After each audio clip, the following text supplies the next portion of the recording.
Hey guys, Gojirawars 03 here, and I am back with another figure review. This time I will be going over the Bandai high grade Godzilla 1974. So this figure overall is a much better bargain than paying $60 to $70 for a Godzilla 1974 from Bandai Japan. So, at least in my opinion. Because he captures the look, this figure captures the look of 74 Godzilla perfectly. And 73 to 75 was my favorite show design of Godzilla, and this figure captures that look really well. So let's get right into the minute details. He's got those great big cartoony Cookie Monster looking eyes, those Kermit the Frog kind of looking eyes that you saw on Show Godzilla all throughout most of the late 60s and 70s. He's got that nice little jawline with the big lips, little pouty face he's making. Loved it. He's got nice claws. Paint could be better, but what do you expect? It's not gonna be perfect. Claws on the other hand, switch them around this way so you can actually see that. Claws. He's got nice looking dorsal spines. One big set, and then two little smaller, couple dorsal spines on the sides. And all those dorsal spines lead onto the tail, and then go back down. See if you can see that. Yeah, there you go. See all the spines on the tail. He's got good looking feet. Three-toed feet. Typical of Showa Godzilla. He's got some lettering on the bottom of his tail. It says trademark, copyright 1974, Toho Co. Ltd.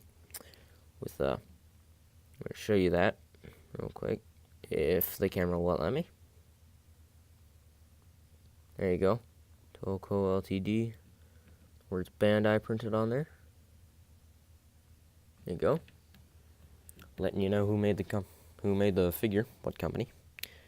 Not that we didn't already know. It was Bandai High Grade. But okay, so we've got nice scaling detail, nice scale details all over the thing. I'll admit the one place where the scale detail is absent is in between the dorsal spines, but that's because the fact that prepare to freak out. I broke the figure. Oh no, no. It's a piece. It's part of the Bandai high grade figures. They always come in pieces, and you have to kind of assemble them, which we can get into later. So yeah, there's a bit of the scale detail missing there. That just plugs right back in. There you go. He's got, overall, just looks really good. He just looks a lot like Godzilla 1974, and I love the look of him. It looks awesome, and I can't stop realizing how good this guy looks. Paint-wise, it leaves a little to be desired because his eyes, his claws, and his toe claws are all the same color. I would have probably been better with it if they had made his eyes less of this kind of cream yellow and more like this creamish whitish yellow, like a beige, and more like just a blank white. I would have preferred if they just left it like blank white. I'm pretty sure there's a variant out there that you can get for like the 50th anniversary set that has like brighter white eyes and whiter like nails and stuff like that. So they look a lot brighter. But I don't know, I like it. It doesn't bother me too much. It's not enough to take away from the overall look at the figure. He's got nice gray on the spines there, which looks really good in the blue, in the kind of bluish light. Makes it look like he's kind of got atomic radiations sticking up from his spines. He's got mostly just all black. Aside from that, mostly just this dark charcoal gray with kind of a bluish tint to it. Though that might just be the light. It's kind of got like maybe a bit of a bluish gray tint to it, to all that black. It's got a bit of a lighter tint to it. But yeah, least it's not green. Bandai Japan. Now, that was the 1975 Godzilla, technically, so I can't fault them for that. Yeah, well, I mean, I basically already showed you most of his articulation, but I mean, if you wanna go there, he's got a swivel. He's got a swivel right here. He's got a swivel, can go 360 degrees all the way around. He kind of bumps into his leg a little bit, but you can kind of manage.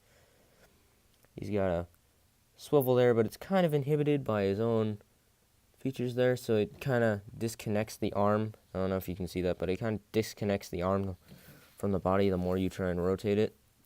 But I mean, you can get it to go back as long as you just make sure you're pressing it into the socket while rotating it. You can go about that far back and then about that far forward before it starts to get a little bit too loose.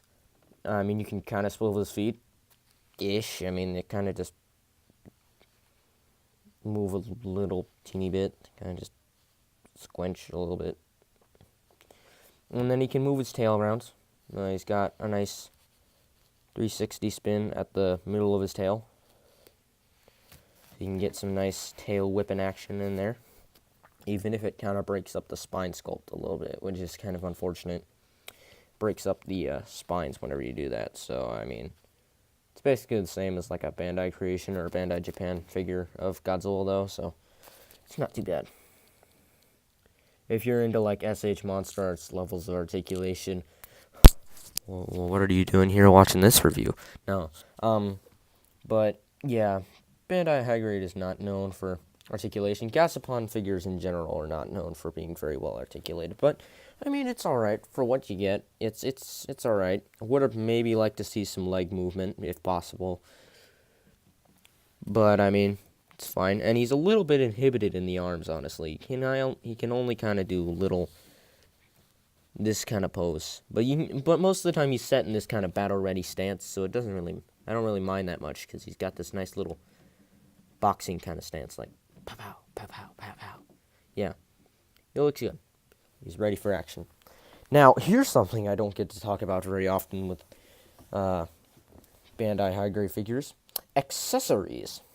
I mean, technically I did talk about the Garuda and the Super Mechagodzilla review, but just ignore that. Because he does come with an accessory, and it's a really, really cool accessory.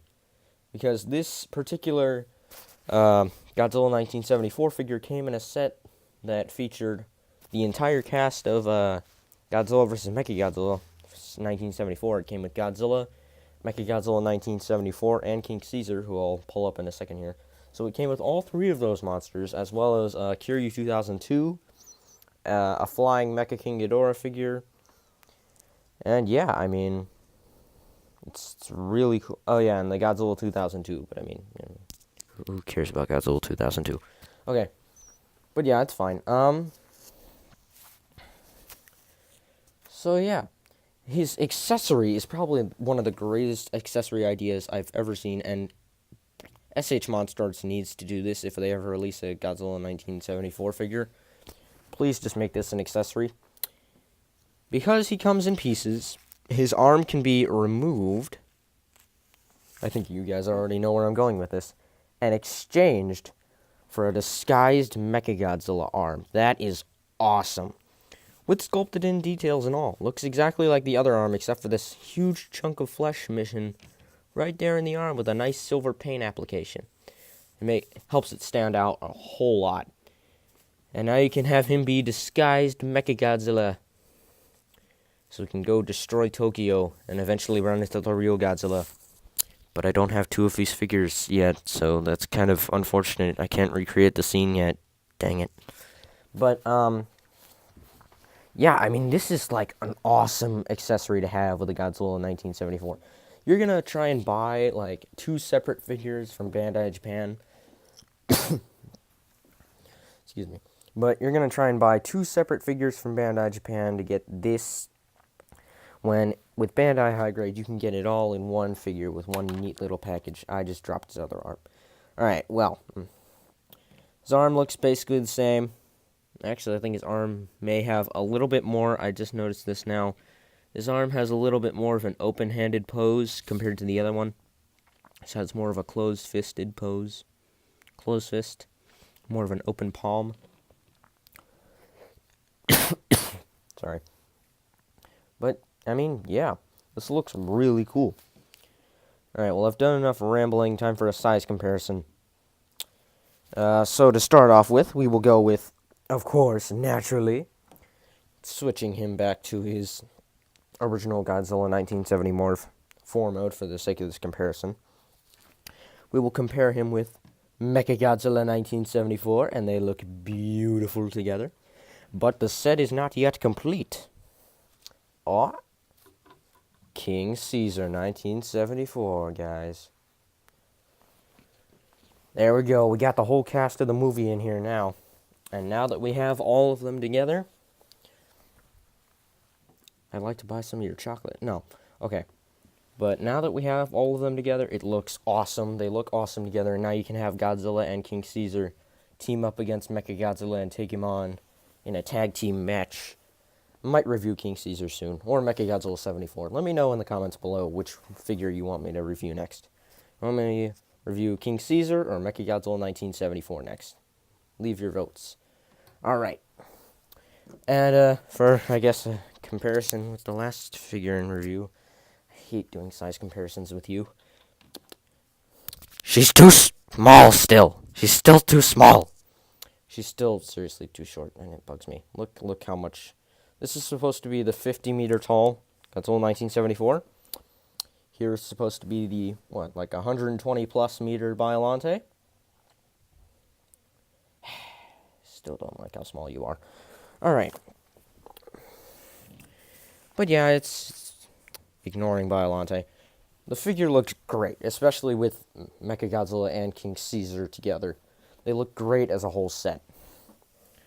So, I mean, this just looks awesome. It's a great representation of the character from the 74 film. And you can use it as a stand-in for a 73 Godzilla and a 75 Godzilla, even though they haven't made a 75 Mechagodzilla or Titanosaurus yet. Please, Bandai High Grade, next set, just stop re-releasing Shin Godzilla and Burning Godzilla. Just give us a Gabra or Titanosaurus, please. But yeah. But then, of course, the next thing you can do is make a Godzilla vs. Megalon diorama. Get Gigan in here, Megalon, and Jet Jaguar. And they look awesome. Alright, well, I've rambled on about this figure long enough. I'll leave you with an awesome look at all three of these figures together, doing what they do best, tag teaming each other. Tag teaming on Mechagodzilla. I'll leave you with this awesome shot of the three of them. Alright guys, well that's going to do it for this review. I hope you guys enjoyed. Overall, I love Godzilla 1974 from Bandai High Grade, and I definitely recommend you guys pick him up. Gojirawars 03, away!